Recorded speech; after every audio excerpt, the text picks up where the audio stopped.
Oh man, this is a rough one. I have not played the original Alone in the Dark or the last remake they did. All I know is the movie with Christian Slater and Tara Reid, and it's great. I highly recommend it. I'm playing this game for one reason: survival horror. It's my favorite genre. The old big boys Silent Hill and Resident Evil left a permanent mark on me as a kid. RE2 Remake had great classic survival horror gameplay, and the new indie gems like Signalis, Tormented Souls, and Amnesia the Bunker have kept that fire in me burning strong. If it's a survival horror game, and it's at least somewhat decent, I'm in. And I agree with G-Man Lives when he says we need to normalize 7 out of 10 games being a perfectly valid experience. He ended up liking this game more than I did, but I agree with the sentiment. I don't need a masterpiece, I'm okay with an alright experience, because there's bound to be something great in the mix. So, does Alone in the Dark offer something great? I would say no. Is it worth your time? Is it worth your money? We'll find out. The game starts with Emily and her detective friend Edward going out to a clinic in the marshes where they're taking care of Emily's uncle, Jeremy. She got a letter from him saying the staff and patients were into cult activity and they're after him. You gotta find a way in, and you're gonna want to turn down your mouse sensitivity because good lord is it crazy. Even on the lowest setting with my mouse on the lowest DPI, it's incredibly sensitive. Once you've entered the clinic, you meet the staff, and they don't know where Jeremy is, so you go on a long mission to find him, exploring various maps and eventually coming across strange supernatural phenomena. You're able to pick between Emily and Edward as your character, and I went with Emily. I tend to go with the ladies in survival horror games if given the choice. Whoa, that bear is terrifying. I don't know anything about this game. Is it gonna come alive and kill me?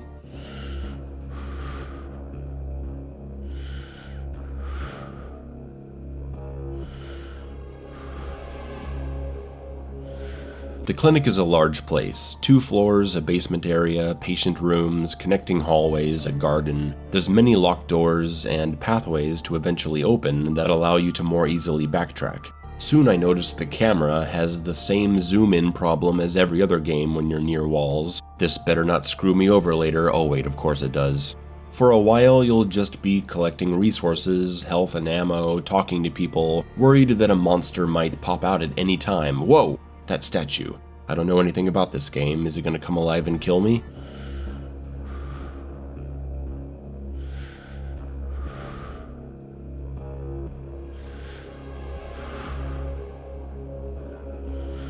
Eventually, you come across a painting in your uncle's room that sends you to some kind of nightmare world, now suddenly in town. Here's when the first enemies appear.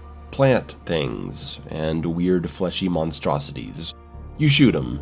The shooting isn't great, but if the enemies get close to you, you can use an avoid move to quickly get away, and then set up your shot again. Environmental objects are very helpful and end up being a large component of the game's combat encounters. You pelt them with rocks, or you throw a Molotov cocktail on them and set them ablaze. A lot of spaces offer several objects to be used, and you'll want to mix them in between moments of firing at them, to save ammo and to stun enemies. You'll also come across melee weapons, which are very effective after a well-timed dodge, because you can get like 5 swings off before the enemy recovers, and sometimes that's enough to kill. It totally trivializes the monsters that crawl underground. Just a quick dodge and then spam melee. Fight over. It's not clear at all how good different melee weapons are. They all kind of swing the same way, maybe a little speed variation. They seem to be about the same amount of durability. Am I doing more damage with the sledgehammer than with the shovel or the pickaxe? I can't really tell. It would have been great to have item descriptions and more distinct characteristics. Even something basic like great for dealing massive damage but breaks fast, swings fast and can be thrown but does low damage.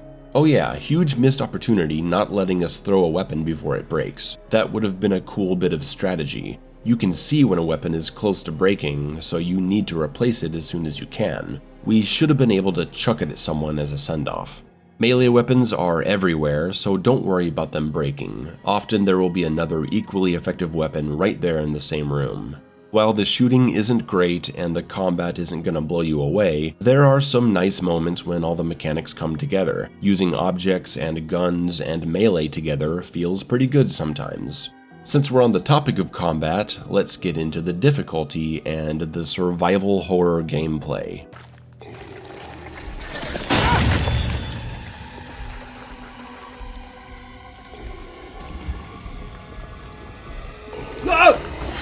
As a veteran of the genre, I went straight for hard mode, as I always do in these games, promising harder monsters and scarce resources.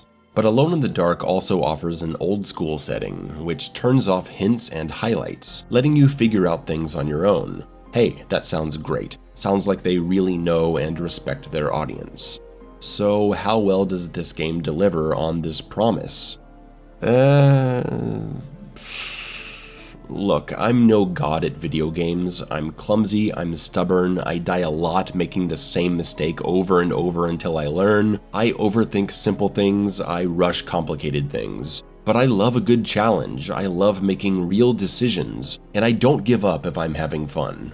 Alone in the Dark, as a survival horror game, is kinda weak. I like the main map a lot, it's decent for exploration, it has a few decent combat moments, and a decent puzzle here and there, but the core experience is lacking. Old School doesn't even do what it says it's gonna do, because objective prompts still come onto the screen telling you what's next, and your character regularly blurts out what you're supposed to do, which is a particular pet peeve of mine that's all over modern games. Like, I should be able to just visually identify that I can break this wall, because I've broken barriers that look similar to it. But Emily just has to say, I can break this, like she's fucking Aloy from Horizon Zero Dawn. I need to get down there somehow. Thank you. But the first real issue in terms of gameplay is that despite the main map having a ton of backtracking, enemies only appear in linear sections. For most of the game, there are no threats to be found. Not only does this eventually ruin the horror because you get too comfortable knowing you're always safe as long as you're not in the nightmare world, but when you do eventually face monsters, you never have to backtrack through this section. And that's a key part of the survival horror experience, the fight or flight decision making weighed against future confrontation. If you look at Resident Evil or Silent Hill, you can choose to kill an enemy or avoid it. But if you avoid it, you're gonna run into it again when you pass back through this area later. That puts more pressure on you to spend those precious resources. In newer titles like Signalis, you have the same decision, kill the enemies or avoid them, but they're gonna be here when you come back through.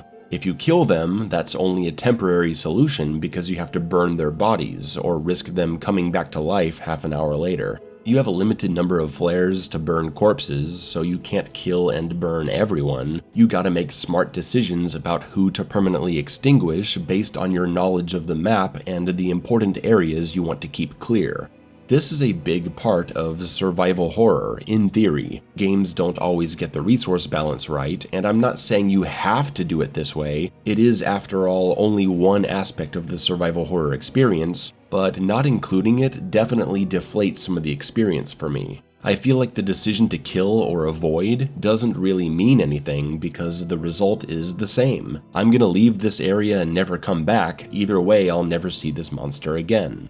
And the lack of decision making is compounded by the fact that resource management is also handled quite poorly, even on the hard setting. Health potions are plentiful. Several times I had so many I couldn't carry anymore, and when I did finally run out, the game just gave me more. I think it was adapting to my health situation by dishing out more health potions when I needed them, and I didn't appreciate it. I thought this was hard mode in a game that offers an old school setting. Why am I not feeling the consequences of taking too much damage? In one section, I got beaten up, used all my health potions, barely survived, and literally in the very next room, they gave me 5 health potions to make up for it. I thought I might be in some kind of danger for the next few areas, but no, the game wouldn't let me have that.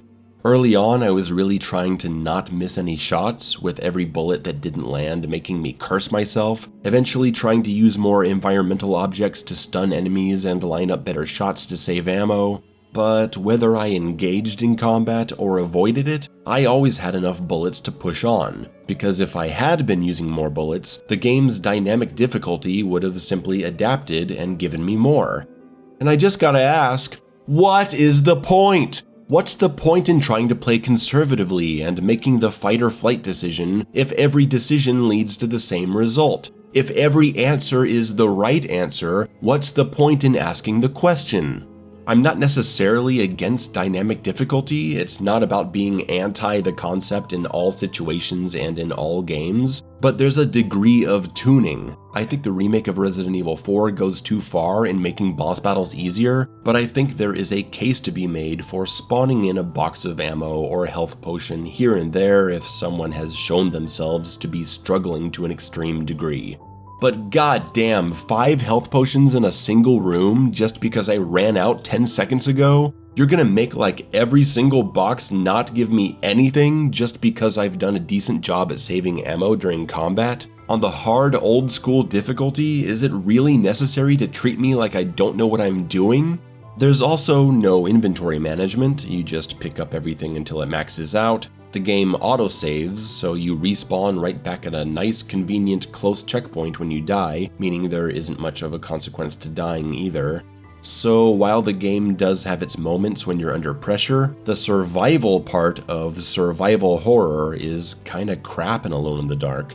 It ends up feeling more like just a horror experience with a bit of combat here and there. And I'm not saying that can't be enjoyable, but if you're looking for survival horror, I don't think you're gonna find it here. As for other key parts of the genre, the backtracking and exploration is alright. Sometimes you can do things in different orders, you're pulling out the map a lot to figure out where to go, I like that. Though, would it have killed them to make your player icon something that shows what direction you're currently facing? I guarantee people are going to be opening up the map over and over trying to orient themselves because they don't know what direction to run. Speaking of running, why does holding sprint cause you to jog and then go into a running speed only in the Nightmare world? Why can't we run at full speed in the main map when no enemies are around?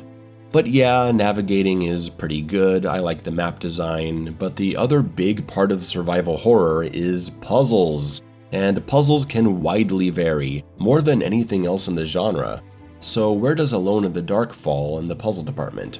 Sadly, the majority of puzzles are really basic and either revolve around arranging tiles to match a picture or inputting a 3-digit combination. Get ready, we're about to talk puzzle design for the next 5 minutes, I guess. And if you're concerned about puzzle spoilers, I'll put a time code to the next section right here, because someone has to talk about this. A lot of the puzzles go like this. How do I arrange this? Oh, I see. Match the circle fragments with the circles on the top and bottom. Done. Look at the code on the piece of paper and use the code to open the safe. Done. Put the jars in order to make the vine connected. Done. Then you've got look at the picture and make the tiles of the puzzle look like that picture. They aren't hard to do, they just take a while to do the easy thing you know you need to do. These puzzles are time-consuming, but not very interesting. With the exception of the Zodiac puzzle, I like this one a lot. You're turning the picture frames and making the right pattern reveal 3 names, and those 3 names are found on a casting poster, each name corresponding to a number, and those 3 numbers can be associated with a zodiac sign from a chart found in a journal. You determine the signs from the chart and use them to open a lock. Hey, that's a quality mid-tier puzzle right there. Feels like detective work. Best puzzle in the game by far.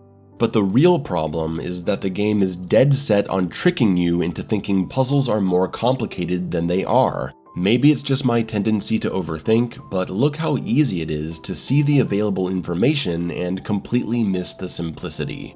Okay, I have a talisman, I can turn 3 sections of it, each one has numbers on it. The talisman schematic has a note on it showing the numbers 358, so that's the combination. But the schematic shows the 1, 2, and 3 circle going from smallest to largest. What does that mean? Does that mean 358 goes from smallest to largest? Okay, but why are they in that layout? The 1 is dead center, the 2 is to the left, and 3 is to the right. Am I supposed to arrange the numbers 358 in the positions of the circled numbers? That's not working. I have a journal page that shows 4 circles, one of them with the same small to large rings of the talisman, and it too has 358 on it. Is this telling me that the numbers need to be in this position? What about the positions of the circled numbers on the schematic? But wait, this circle has cracks in it that suspiciously line up with the placement of the circled numbers 3, 5, 8. What does that mean? The talisman numbers have to be placed along these lines, right? See how out of control this can get? Well, it turns out all you're supposed to do is look at these clock hands, which are easy to overlook when the whole talisman is covered in pointy gold arrows. You make the clock hands point at the numbers 3, 5, 8, that's it. Incredibly simple. I felt really dumb for wasting so much time here. And that wasn't the end of it. Check this out. The Great Library was endless, beautiful, and terrible, an akashic record for the universe inside the mind of Jeremy Hartwood, now corrupted by a story forced upon him, told by a maniacal liar, an evil conjured by science and secrecy. I will suspend a room and lock away the foundation of his character. Its key will be left to the librarian, the only thing invisible to the prowler. Oh, okay, so there's a key hidden with a librarian that's, quote, invisible to the prowler. I'm gonna have to figure out what all this means. I'm gonna have to find what the prowler is, and I'm gonna have to find some librarian hidden by magic or something. Oh wait, it's just right here on this statue. I found it by running around. The poem had nothing to do with anything. I keep trying to give this game more credit than it's due, because it throws these cryptic sounding documents at me that sound like they're related to a puzzle solution. But they're not. This safe puzzle right here is the biggest offender. Fuck this puzzle. You've got a safe in the corner of an office on the second floor of a warehouse. A document is found in a cabinet talking about a ship being raided, all of his things being recovered.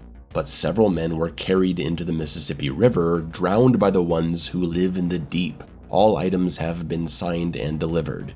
Safe combination, what is left, later is right, and hell is back again. Ooh, okay. Well, we have this bit here about several men drowning in the Mississippi River. Maybe we need to determine exactly how many for the combination. Right above the cabinet, we have a map of the town, showing the Mississippi. We also have another map on the ground. Maybe there's some information here about the drownings. And how about the phrase, what is left? That's a common expression, what is left, but left meaning that which remains. And the document talks about someone's things being recovered. Are his recovered things what is left after the ship raid? And since that's the first thing that happened, what happens later is that the men drown in the river. So the number of men drowned in the river has to be the second number of the combination, maybe.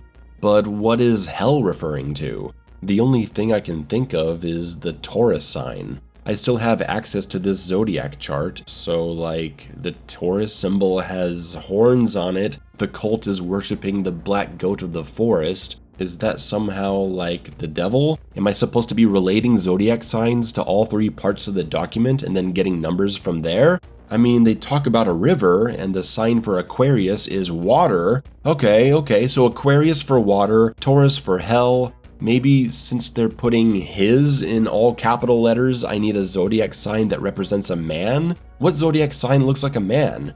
None of these look like a man. Leo looks like a sperm. It can't be that, can it? Sperm 6, river 1, hell 4. No, of course that's not it. Why would I think that would be it? Maybe since they're talking about this guy's recovered things, I gotta find his things. Here in the warehouse. Yeah, I'll go downstairs and look around. There's a big pile of stuff here in nets. This has to be the recovered things from the document. Yes! Count the boxes. 1, 2, 3, 4, 5, 6, 7, 8, 9, 10. Okay, the first number is 10. Still, what about the guys in the river? And what about hell? If there's no zodiac connection, what am I looking for? Well, my friends, forget all that. What is the stupidest possible solution to this puzzle? Something that has absolutely nothing to do with the attached story and the map and the piles of stuff in the warehouse and the zodiac signs. Just count the letters of each word. 4, 5, 4. If you're too dumb to figure it out, the combination is literally written inside the cabinet you found the document in, but you won't see it because it was covered by the document and you'll look away after you pick it up and never think to look there again. I was furious. I was so desperate for this game to have a puzzle that would actually make me figure something out, and it feels like the game is intentionally throwing all this extra bullshit at me to make me think the solutions have something to do with finding some kind of interesting symbolic logic. It just sucks, man. It starts bringing down the experience when you're stuck here for ages running in circles because you're not thinking stupid enough.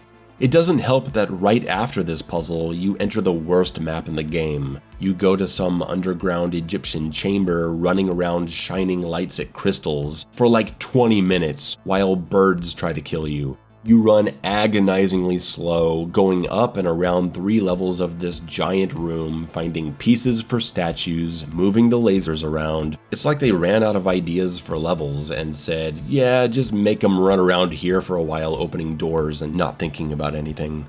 Oh, and I'm not done with the puzzles yet. The next puzzle is one of the most epic fails in puzzle design that I've ever seen. I'm talking Resident Evil Village piano puzzle levels of fail, but for very different reasons.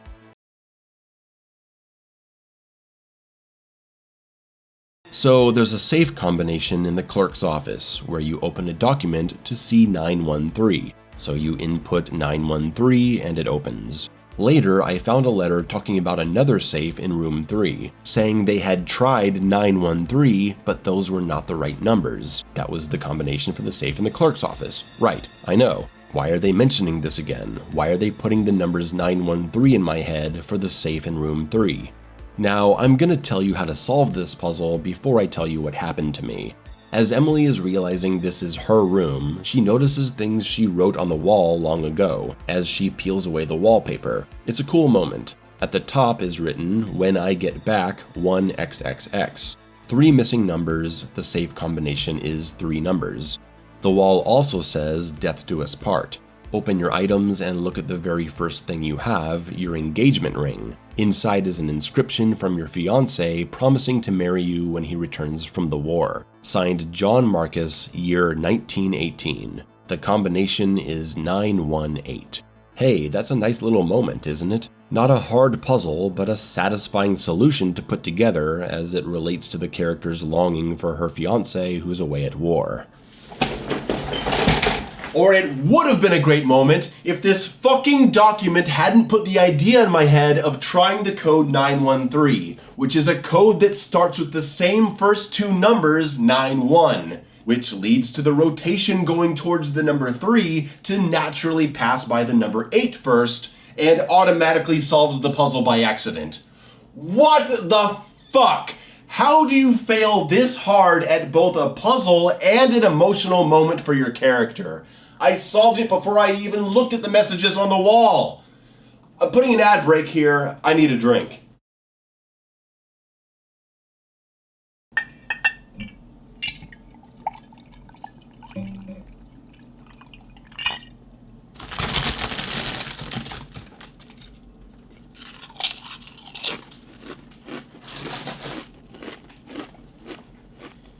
So, I've gone over the combat, the puzzles, the lack of resource management.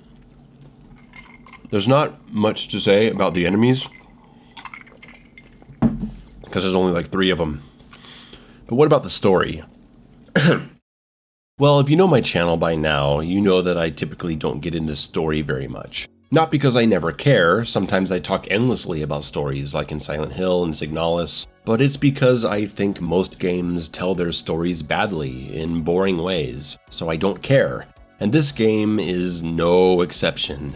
Alone in the Dark's story is convoluted, confusing, and contains way too much backstory. We're back here again. Welcome to Note City. I have a video specifically about how modern horror games are depending way too much on note reading to tell their stories. Every goddamn room in Alone in the Dark has a note to read in it. Endless pages of lore, history, poems, pointless rambling. I was really into the setup at first. I read a few notes, I'm willing to give it a shot, but they went too far and I lost all interest. I just stuck to watching the cutscenes, which were just freaking odd. This girl is a civilian, untrained in combat, being transported to nightmare worlds and surviving monsters in the early 1900s, and then she just walks into a room and lights up a cigarette like everything is totally cool. She doesn't even mention the monsters she's seen. What's wrong with her? She's the most boring character in the game, and she doesn't react to things in any way that makes sense. Let me ask you something. If a child walked up to you and stabbed you in the back with a syringe, wouldn't you freak the fuck out? What the hell, little girl? What did you just do? What did you inject me with? Why did you do that? Tell me what was in the syringe right now or I'll choke the life out of you. When I was in elementary school, true story, my friend's dad got stabbed with a syringe in the back by a random kid in the street. He had to go on all this medication, he had a bad reaction to it, and he was found dead 3 weeks later. Getting stabbed with a random syringe is a horribly dangerous scenario, you can ask my friend. But no, Emily doesn't even ask what was in the syringe and goes on like nothing is wrong. And then right after that, you meet up with the older dude looking for the little girl that just stabbed you, and Emily's like, nah, I haven't seen her. You haven't seen a little girl by any chance, have you? I don't think so. You would have known if you did. The only kid crazy enough to be in this place. She's not in her room then? She just That would be a first. stabbed me with a fucking syringe. She's very hard to pin down, that What? one.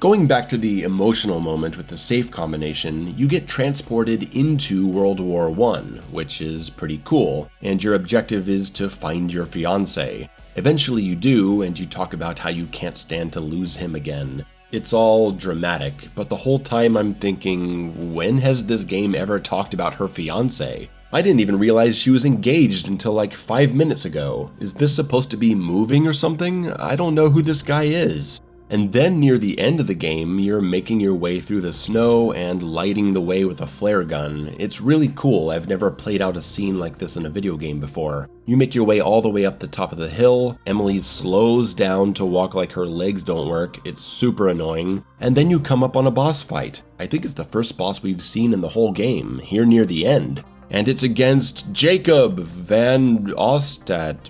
Who? Who am I fighting? Who's Jacob? What's going on? Okay, I have no idea who I just killed. You also have all the cult activity. They worship the black goat of the woods or whatever. There's a tree in the middle of the house they want to give a sacrifice to. Something about Emily's uncle seeing a monster all his life. I don't know what the hell's happening. At this point, I don't really care. After I beat the game, I tried playing as the detective, but he goes through the same areas, doesn't feel much different. Maybe it is, but I've just lost interest. You know, at least they're being open about the mixed reception this game has gotten. They don't just pick the highest scores, they show the 70s, and I respect that. It's not gonna work for a lot of people, and I don't think it's gonna be on anyone's best of the year list. From the tone of this video, you might think I hate this game, but I don't. There's just a lot in it that irritates and confuses me. But when I wasn't irritated or confused, I was entertained. I liked going around the clinic, some of the puzzles were alright, I had some good combat moments, and a few really challenging areas. I like the music, there are some really nice visuals, like when you're running towards the eclipse in the desert. The game looks good, outside of some visual bugs, pop in, stuttering when loading new areas, and I can't tell if these floating bottles are a visual effect or a bug. I guess it's not good when you don't know the difference. Also, what's up with the mirrors in games these days? We figured out mirrors back in Duke Nukem 3D in 1996. Why the hell do mirrors look like this in Alone in the Dark? The same thing happened in Alan Wake 2. Why can't games do mirrors anymore?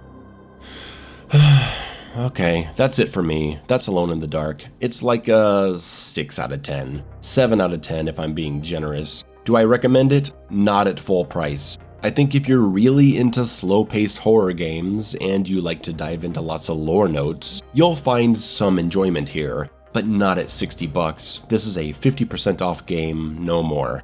I want horror games to be encouraged, even if what we get is just okay. There's room for just okay games. They can offer something special. And when I play Alone in the Dark, I see a project that has a lot of love and care put into it. I praise the game for that. But there's just too much dragging down the experience for me to say I actually liked it. This is Mayo, signing off.